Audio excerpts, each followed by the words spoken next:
Intuitive Math, Tree 3. Tree 3 is an extremely unfathomably large number. So large there's no physical way to write it out. This huge number must have come from some complex, intense math equation, right? Well, Tree 3 comes from the game of trees.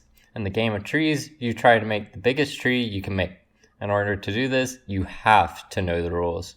Starting with the 3 in Tree 3, the number next to the tree means how many colors of nodes or seeds.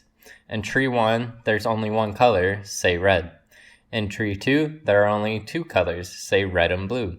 In Tree 3, there are only three colors, say red, blue, and green.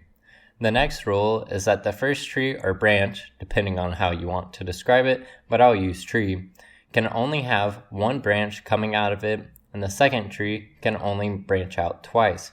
So, for whatever number tree it is, it can only branch out a maximum of that many times. The most important rule is that a tree cannot be contained within another tree. All of this is kind of confusing to think about, especially all at once, and especially the most important rule. So let's do an example. For Tree 1, after making the first red tree, we cannot continue because the same tree will be made in the next branch.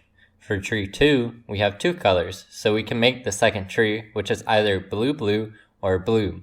After the second tree, though, we cannot continue since we'll reuse either blue or red.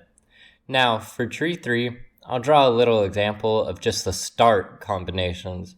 Truly, the game of trees is a game of combinations that I don't really understand, and I definitely cannot picture. But the gist of it all is that Tree 3 is the number of different combinations of trees you can make with 3 different node colors while following all the rules.